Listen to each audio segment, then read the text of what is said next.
Thanks so much for coming out, everybody, to this golf course, clubhouse. I don't know. I like having my shows in weird places, and this is a weird place. Drive through a rich neighborhood and take a left. Those are the directions. Drive past a bunch of houses you probably don't live in, and then hook a left and walk into the building without the lights on. Walk into that building and watch comedians perform under this weird Illuminati symbol. That's over my, I don't know what that is. I have no idea what that is. Watching in the back, and I'm like, do they drink baby blood in this community? What is that? What kind of weird? That is the family crest of the whatever community. A Highland Parkway. I like it. Who lives here? Clap it up if you... Oh, you guys live here. All right. All right, okay, there's more than I thought. All right. You know what I like about you guys? That's a really richy looking neighborhood. And by looking at the houses and just seeing how you guys act, I'm like, they don't live here. These are some down-to-earth people right here. I like it. I grew up in the trailer park, so every time I drive through a rich neighborhood, I always just get self-conscious. I'm like, they're going to be able to tell, you know? They're going to be able to tell.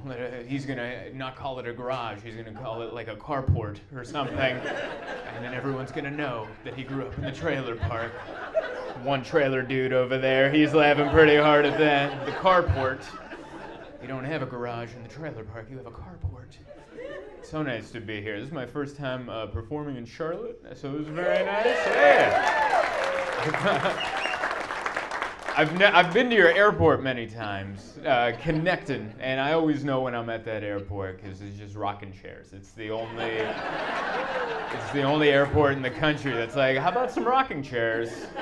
We'll put them against the window so people can hang out like Meemaw before their flight. You know how ominous that looks if you're not ready for that? Like you're connecting from some other city and there's just people in rocking. Just watching planes take off. Here comes another. It's just a weird thing. I like it. There's a Chick-fil-A on every corner out here. I like it. You guys have Chick-fil-A's in this town like everyone else has Starbucks. You're like, you got enough caffeine. How about some chicken sandwiches? For once in a while you get itchy and you're like, I need another chicken sandwich. It's wonderful. I landed yesterday. We came in yesterday. We did a show here last night. And yesterday when we landed, we had a medical emergency on our flight. I've never been on a flight where they're like, do we have a medical emergency? We landed and someone hit the call button. And the flight attendant was like, if that's an emergency, hit it again. And they just went bang, bang, bang. And then like SEAL Team 6, like a bunch of flight attendants came running with just napkins, because that's all they have. All right, they don't know what they're walking into, but they do know all they have is napkins. So they just came down, napkins, and then they looked at the situation. I was like in the middle of the plane. This is like 10 rows ahead of me. We can't see. And then the flight attendant looks and then just yells out, is there a doctor on board? And I was like, oh, this is real. Is there a doctor on board? And I'm like, wait a second, this is a Southwest flight. There's going to be any doctors on board. We got to choose our own seats. Are you sure? You should know that. You're wearing the emblem. You know what we're flying on. There's no doctor. And you know what? There was a doctor. He came running from behind me, and I was like, really? C Group? That's who's coming to... That's what we got to help in this situation? And it was wild. We couldn't see what was going on. I could tell it wasn't serious because the doctor was just doing a lot of this, just a lot. Yep. All right. And then so we could tell it wasn't that serious, but we still couldn't get off the plane. They had to like get her off with like medical personnel. And the worst part is they never told us what happened to her. We just had to pretend. We just had to use our imaginations. Was it a panic attack? Did she give birth? We have no idea. We're just in the back making up rumors about this woman. And now I'm telling them at a country club. You know, I don't know what happened to her. They never told us. They just wheeled her off. And it's so weird because, like, I had compassion for her, you know, later. I didn't have compassion initially because we were on an airplane, and that's where you don't like people, What is it about airports and airplanes where you're like, you just look around and you're like, man, the virus wasn't strong enough, apparently. You just look at a crowded airport and you're like, it was weak. It was weak if you ask me. How did that guy make it? That guy's still alive? And that's how I felt, and I felt guilty feeling that way, but that's how you feel, you land. As soon as we landed, and there's a medical emergency, my first thought was like, at least I don't have a connection to make here. That was my initial thought, and I felt guilty for feeling that way, and then I was like, wait a second, if that was me, I would want people to be concerned, and not just be like, don't they have a back door on this thing? Couldn't we just out the back door, and then we can skedaddle out the front? I don't see why we all have to wait. I already know you're not going to tell me what happened. Like, why won't you tell me what happened?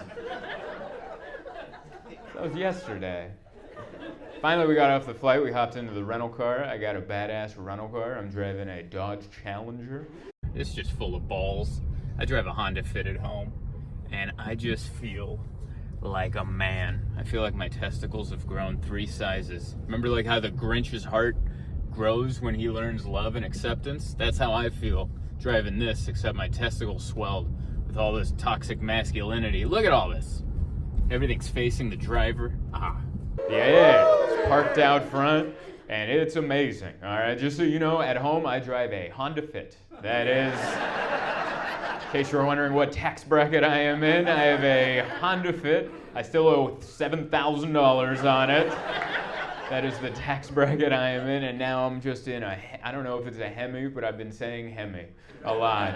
No one's asked, and I've been like, Hemi, I just remember the commercial from 10 years ago, and I'm just yelling Hemi at strangers.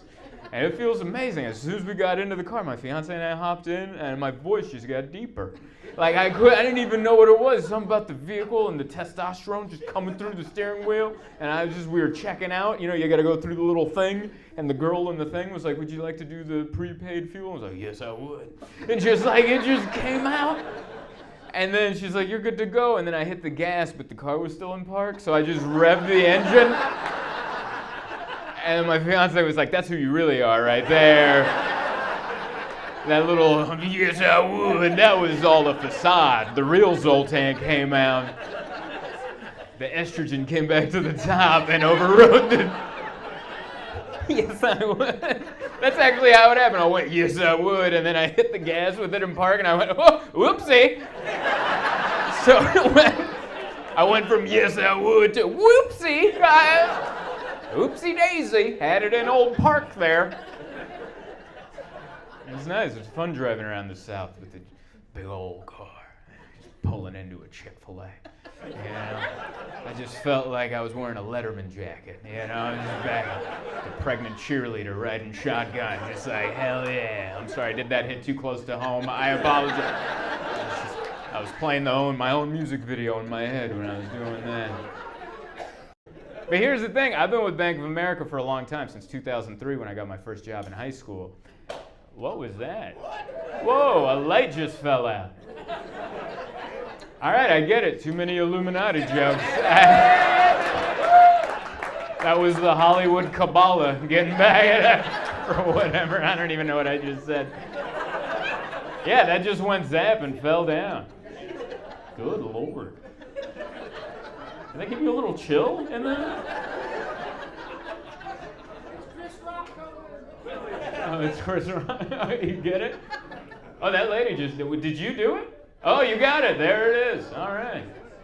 Well, I don't have any jokes about light bulbs, so that's the end of that segment. That would have been a great lead-in if I had some great 40-watt light bulb jokes, but I got nothing.